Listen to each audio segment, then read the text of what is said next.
I'm Justin Steinman, MIT Sloan MBA class of 2004. I'm currently the Chief Marketing Officer at Definitive Healthcare, a healthcare data and analytics company based in Framingham, Massachusetts. I've been working in high-tech software and healthcare for probably 25 years at this point. And I had spent my career basically working in big companies. After graduating MIT Sloan, I went to go work at Novell, which is an IT infrastructure company. I did a variety of jobs there, ultimately becoming the Vice President of Solutions and Product Marketing. I left Novell after we sold it to private equity to go join GE Healthcare IT in a marketing role where I led marketing for, at that point, our EMR and revenue cycle business, and then ultimately ran marketing as a chief marketing officer for our whole GE Healthcare digital business. At that point, I guess that was about 2016, I was worried about getting boxed in as a quote unquote marketing guy for the rest of my career.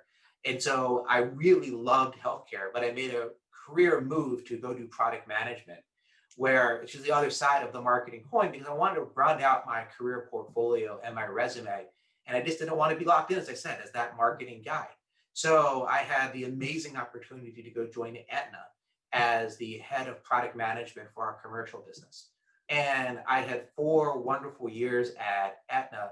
And about halfway through, we were bought by CVS Health. And I kind of had an awakening during the COVID crisis.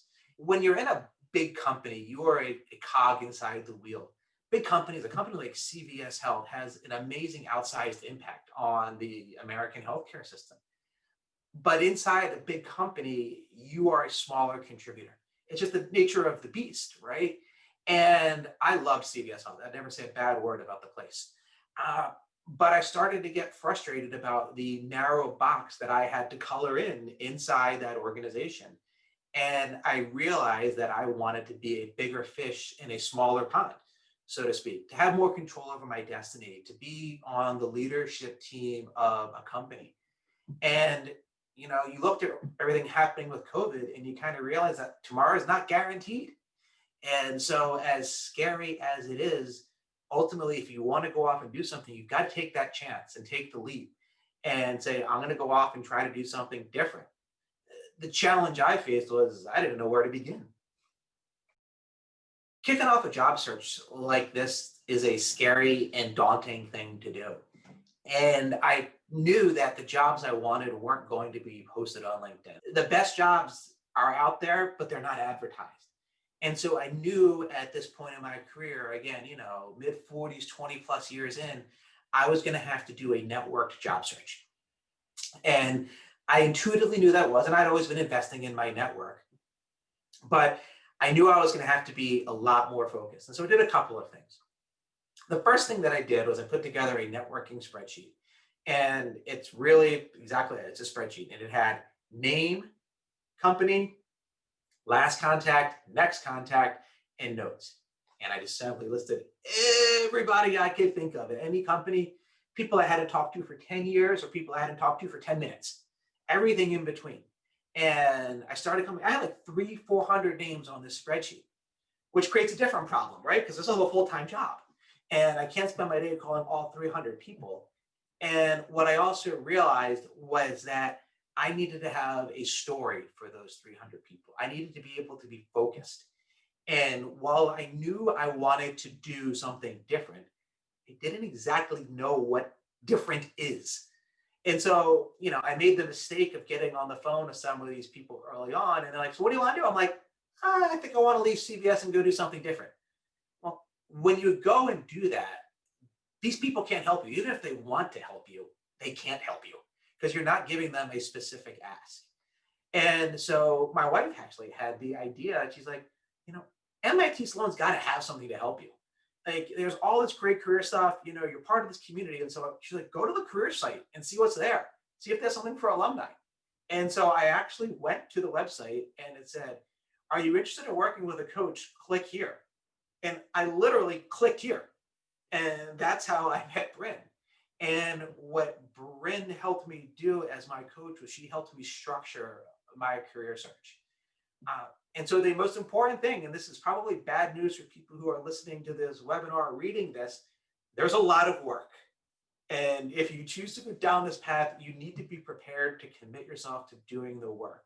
Because yes, it's really easy to do the spreadsheet, but that's just the very first step. It requires a lot of introspection and a lot of thought to come up with something meaningful and then drive yourself through those next phases of the job search. Before I started networking, I had to do, as I said, a lot of the work. And the work is really important because it enables you to have the right conversations. So the first thing that I did was I sat down and I watched all the different webinars that Sloan had actually put on their website. And I sat there with a digital notepad and took notes on them. And it was the navigating your career at any stage. It was intelligent networking. It was refreshing your LinkedIn profile. And then I started doing a series of exercises. I did the Clifton Strength Finders exercise. I learned that I am someone who has both relating skills and command skills. I poured through the 200-page interactive career handbook. And then I did 3 really interesting exercises that Brent had recommended that I do. The first one was I did the strengths exercise. The second one was that I did the job requirements. What do I want? And the third one that I did was the peak exercise. And what's important about all of those is that gives you the story that you're going to be able to talk to people about. And so the strengths exercise helped me figure out what the value I have to offer to the market is. And for each one of my 5 strengths, I came up with about a 2-minute story that really illustrated the value with hard data proof points. The second thing that I did was I then came up with this job requirements, realizing that you can't have all things. You've got to come through the trade-off and figure out what do you want to do and what's the most important to you and what are you willing to flex on, right? You could do all sorts of things, but if you don't tell people what you're looking for, they're not going to be able to help you. And I fundamentally believe people want to help you and they're willing to help you, but you've got to make it easy for them. And that's a huge lesson for networking. Make it easy for people to help you. And then the third thing, as I really tried to crystallize my story, was I did this peak experience exercise. And the idea is to look across your entire career and pick 3. No more than 3, but pick 3 experiences where you were most happy. And it can't be like the 4 years that I was working at CVS Health. That's not specific enough. It needs to be something around a specific product launch, a specific activity, specific strategic project, something along those lines, and identify the red thread that connected those peak experiences.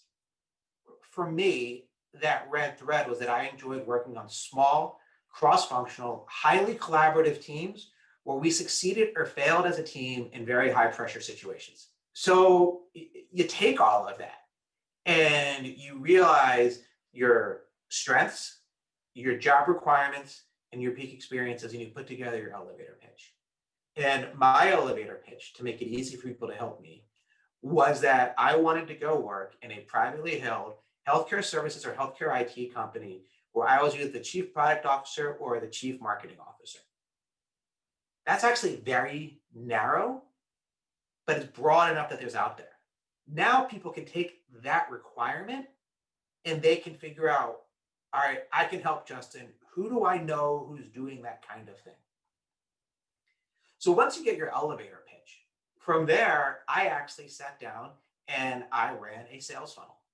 So I set a goal for myself.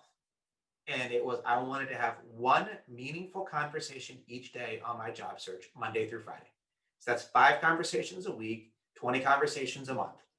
In order to get that, I had to run a constant sales funnel to lock in a specific meeting each day.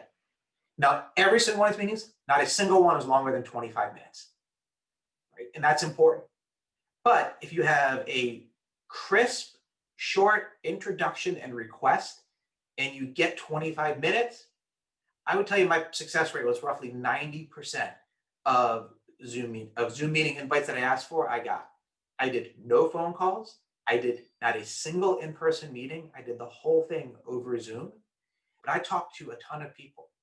And what I realized is while I'm asking them for help, I actually had value to share with them as well. In my case, I would always offer in the email, in return, I'd be happy to share some details with you about what CVS is doing to address the COVID pandemic. That got a lot of people very, very interested. Wow, CVS, big company, right on the front lines. I think I saw them in the news. Justin's on the inside. Now, I never shared any non-public or confidential information, but I shared just information about how CVS is thinking about it and positioned my current company as a thought leader in the space. And that's another lesson. People always want to talk with somebody who's positive.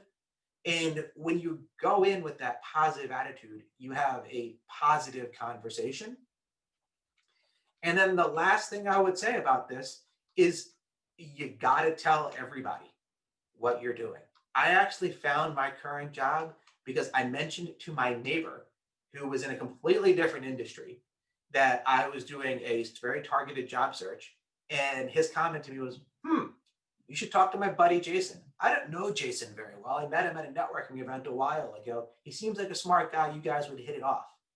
And Jason is now my new boss. Had I not made that random comment to my neighbor, although I was focused, I knew exactly what I was looking for. I didn't tell my neighbor that I was looking for security software. I said, I'm looking for a healthcare company. He knew enough that Jason was running a healthcare company, and he made that connection. So you just never know who's going to help you as long as you give them a targeted way to help you. So if you're like me or like I was 6 months ago, realizing that you want to make a career change and you don't know where to begin, I have a couple of things that I suggest you think about. First and foremost, this is daunting and it's scary and it's going to take 6 to 8 months, and Rome wasn't built in a day. And so I actually kept a Word document, and it was my daily tracker. And I just put a couple bullets every single day as to what it is. I talked to Joe Smith. I talked to Jane Smith. I worked on my resume. I worked on my pitch. I worked on my elevator. I watched a webinar. It makes you feel like every single day you're making a little bit of progress. You've done something today, and you chip away at that mountain little bit by little bit every single day. The second thing is, as I said, you got to do the work. You really got to sit down and figure out what you want, what you have to bring to the table, and then figure out your strategy as to go off and get it. And then the third piece of advice is don't be afraid to ask for help. People want to help people. And whether you're asking the folks at the MIT Sloan Career Development Office for help, or you're asking a friend of a friend of a friend for 20 minutes on a Zoom call to help you think through this stuff, people are good people and they want to help you. Your challenge is to make it easy for them to help you. And I always went into every single meeting that I had, not with the objective of getting a job lead, not with the objective of getting an offer, but simply getting the name of another person to talk to. So before every single meeting, I would stalk you on LinkedIn. I would do all sorts of research. I would Google you. I'd figure out who in your network you were really seemed interesting to me. And you have to make the ask. And it's important. You never ask for a job. You always ask for insight or advice. And people are happy to give you advice. All you have to do is just go off and ask.